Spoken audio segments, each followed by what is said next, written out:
Okay, that's a very good question. We're almost at 8 billion people. And if we started with Adam and Eve, as you say, about 5,800 years ago, could we get there? Let me tell you what science knows first, and then we'll compare that to see what's possible. So what scientists have done is they've looked back through the record, the paleontologic record, and they've tried to estimate what was happening at any particular time. Was there a famine? Was there a climate change? Were things conducive to population growing? Were there natural problems that were causing population to shrink? And what they do is they try to estimate the birth rate and growth rate at different times in the past and see how the population has gone from, at some point, very low to the billions today. This is not a very scientific process because we have very little information before 1800. In 1850 or so, there were about 1.2 billion people on Earth, and from there to today we've gone to almost 8 billion. That is very well documented. But before 1850, it's a guesstimation. And what science has done is they've estimated that going way back to when they believe humanity started, about 100,000 years ago, and they have shown that, how that happens. But in that process, they've had a very low population growth rate. Now, the situation in the Torah is very clear. We have Adam and Eve, they have Cain and Abel, they have the three sisters that God allows them to marry to create the population. The population grows. Then the flood happens about 1700 years later, and we start again with just Noah's 3 sons and their 3 wives, 6 people. And that's about 4,000 years ago. So the problem's a little bit worse. It's not 5,800 years ago, it's 4,000 years ago. We have 6 people. And can we get from those 6 people to about 1.2 billion in 1850? After that, we know how we got to today.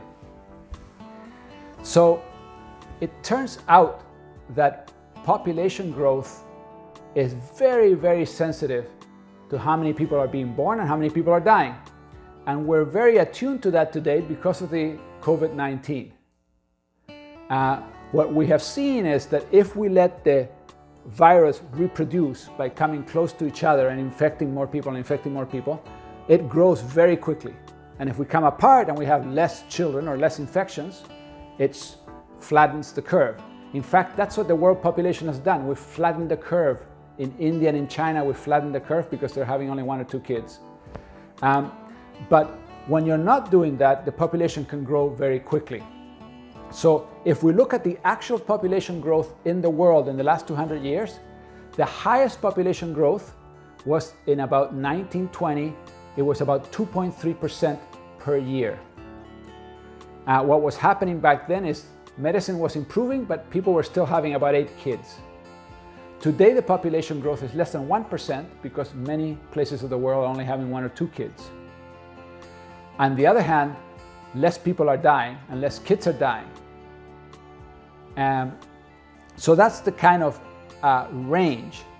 Now, if you take 6 people right after the flood and you grow that population at 0.5%, just 0.5% until 1850, you get to 1.2 billion.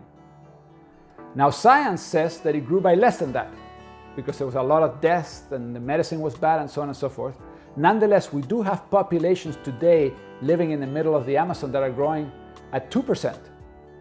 So growing at 0.5% is definitely not impossible and quite likely. And that's all it would take to grow the population from Noah's sons and their wives up to 1.2 billion in 1850. So in short, it's very feasible to grow the population we have today from the start in the Torah.